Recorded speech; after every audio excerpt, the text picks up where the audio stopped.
I hope everyone is doing great. Welcome to Visual Arts class with Bob and Melvin. Before we start, let's go ahead and gather our supplies. We're going to need paintbrushes. That's a round brush and a flat brush. We're also going to need mixed media paper if you have it. If you do not have mixed media paper, watercolor paper will be fine. And if you don't have either of those, but you do have canvas board, that would be great as well.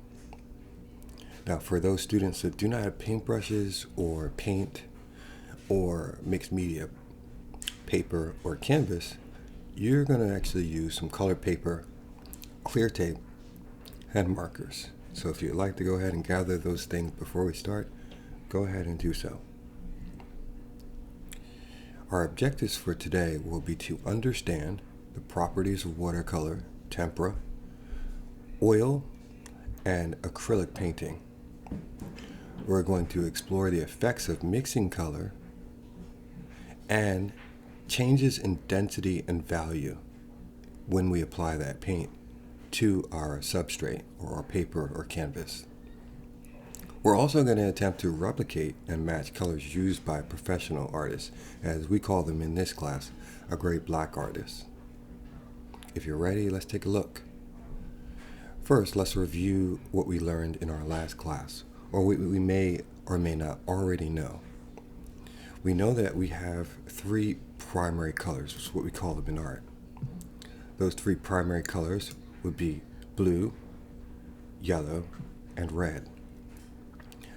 On this particular, what we call color wheel, we also have the secondary colors. Secondary colors are colors that are mixed when you mix a primary color, in this case blue and red, together, and you get purple. Purple, green, and orange are our secondary colors.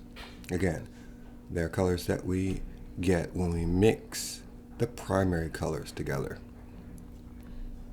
We also have tertiary colors, which are not on this color wheel, and tertiary colors are the colors that you get when you mix a primary color with a secondary color. So one example of that would be if I were to mix yellow and orange together and get a yellow-orange. Or if I were to mix red and violet together to get a red-violet. Those are examples of tertiary colors. So again, primary colors, red, blue, and yellow. Secondary colors, purple, and green, and orange. We also talked a little bit about the warmth and coolness of a color. They're just terms that artists use to describe how a color might feel. On this side of the color wheel, close to red, we have our warm colors. And of course, on the opposite side, we have our cooler colors. Cooler colors being purple, blue, and green, and warm colors being red, orange, and yellow. They're very important when we're painting, especially when we're painting landscapes. We're going to be painting landscapes in this class, and so we're going to look at a great black artist who actually painted landscapes very well, and who you should know. Today, we're going to learn about Hughie Lee-Smith. We're going to look at a couple of his paintings. Hughie Lee-Smith was born in Eustis, Florida in 1915. Baba Hughie Lee-Smith was a great painter who focused on landscape, cityscapes, and the people within those spaces. He chose to focus on empty spaces with special attention paid to architecture. His pictures often reflect on isolation and solitude, which I know we can all relate to in this time of COVID-19 and having to be isolated from other people. Let's take a look at one of his paintings. This is a painting titled Stroll with Balloons. And in it, we have a picture of a young lady, a young girl, who could be on a beach. And she has in her hand, her right hand, 3 balloons, which, as you can see, are primary colors of red, yellow, and blue. In the picture, we can see a background or hills or mountains which could be far away. Now, the terms that we're going to be describing to create the landscape that are really important that I want you to remember are background, middle ground, and of course foreground. These are what artists have used for a long time now when painting landscapes in order to create the illusion of depth. D-E-P-T-H, depth, how deep something looks. This particular picture looks like it goes back quite a way. And again, you can see that the artist has created these very small hills back here. In the background, we would also consider these clouds back here in the background as well.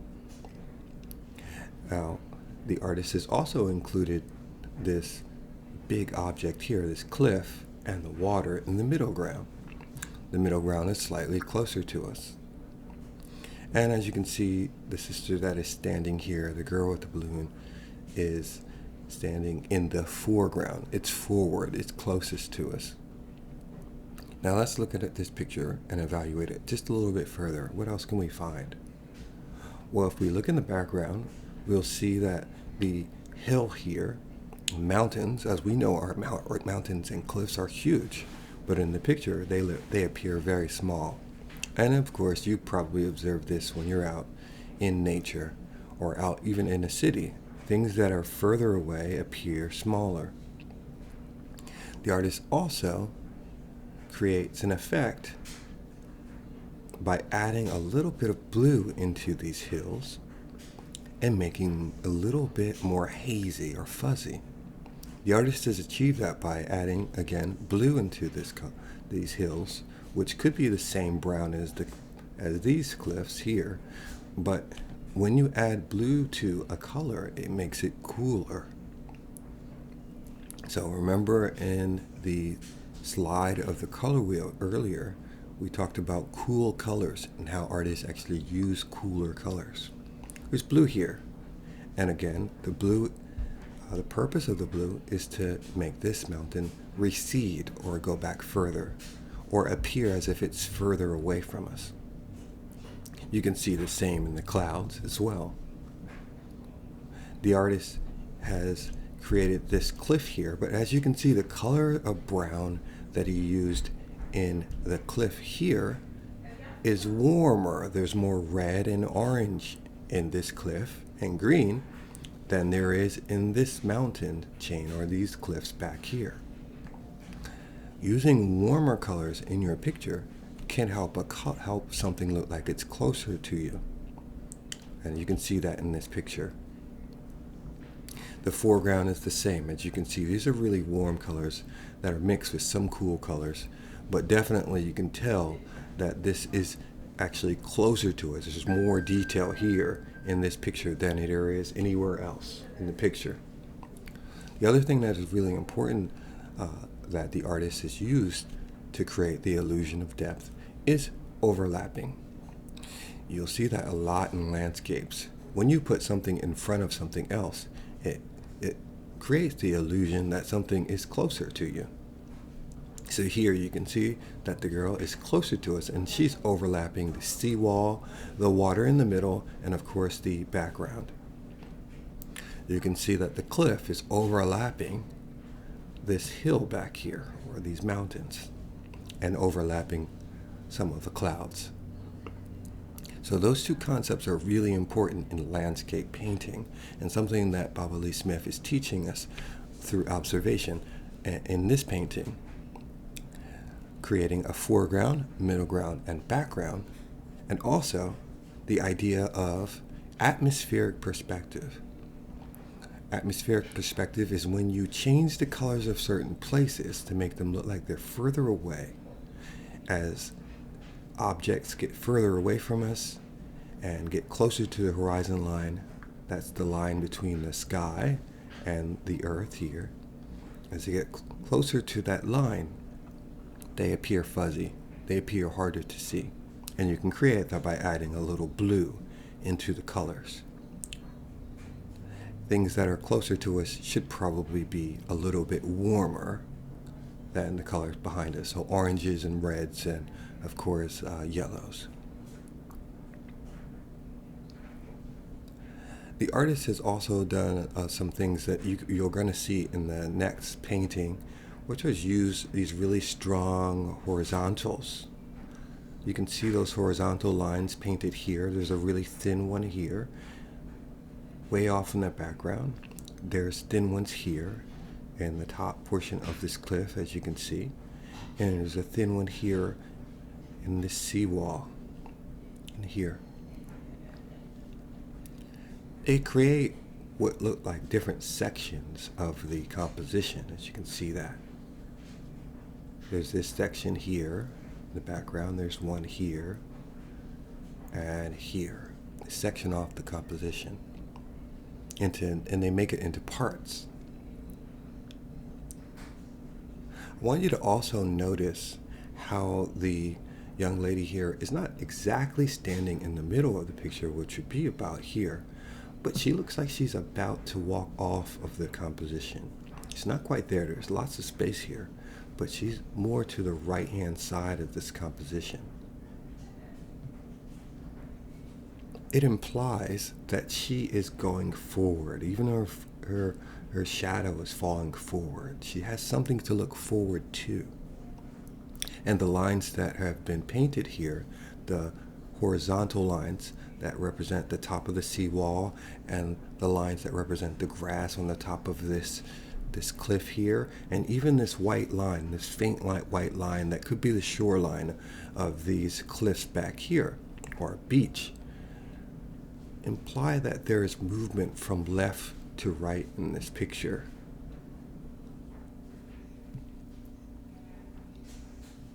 Let's take a look at one of the other paintings, of the mini paintings by Hughie Lee-Smith.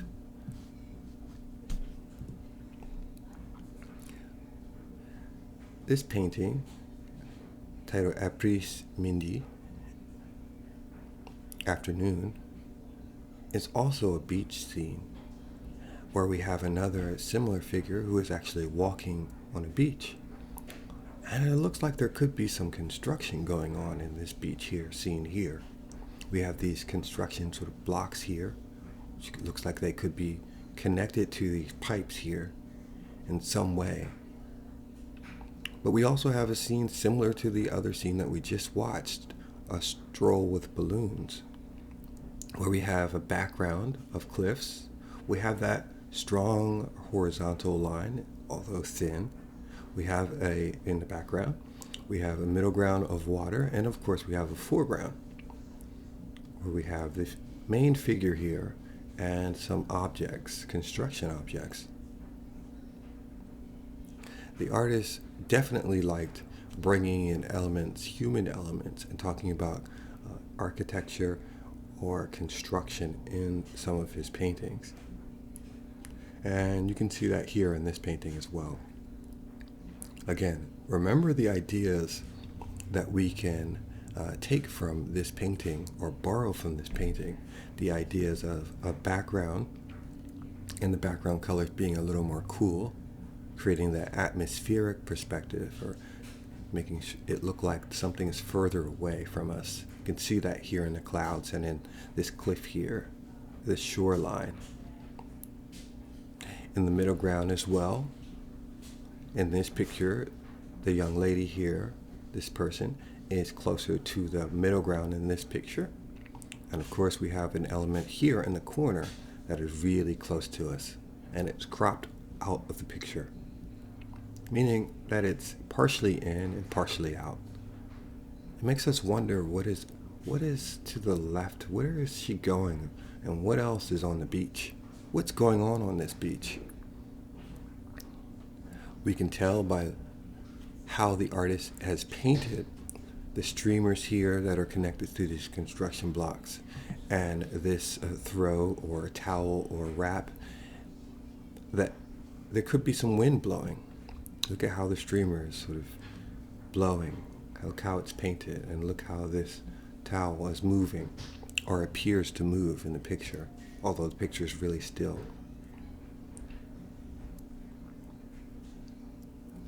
These clouds are really important as well, and how they're painted helps the audience to move from one place in the picture to another.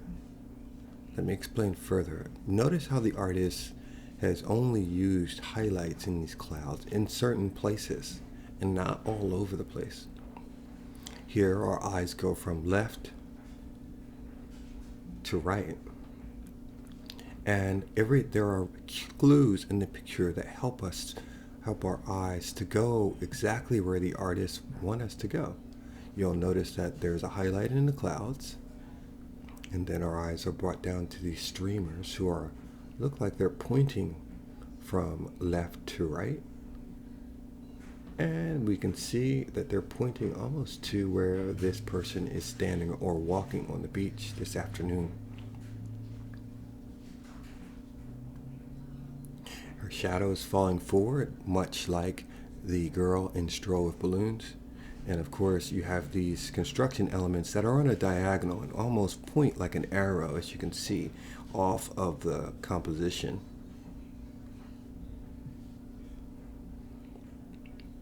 Again, I want you to keep those really important elements in mind as we begin to learn how we're going to paint our picture. First, let's learn a little bit about clouds and look at the cloud formations here. There are lots of really great videos on YouTube or on the net to watch so that you can learn a little bit more about clouds. This is a really good one in particular by Dr. Bynocht, a children's series, an educational series on Peekaboo, and you can look that up on YouTube. But simply, there are different types of clouds, and of course you can see here in this slide that there are cirrus clouds. Those are the clouds that look like this. They're kind of ribbony. They look like they're thin. There are cirrostratus clouds, cirrocumulus clouds, which are kind of puffy, but they're still really thin. There are also the clouds that are a little lower to us. So we're familiar with cumulus clouds, and we saw some of those clouds in the picture that we were looking at in both paintings. We also saw the start of some cumulonimbus clouds in the picture where we had the wind, Apris Mundi. We're familiar with stratus clouds. Stratus clouds look like they're covering the whole cloud. They blanket the whole sky, and they block out a lot of sun. And of course, stratocumulus.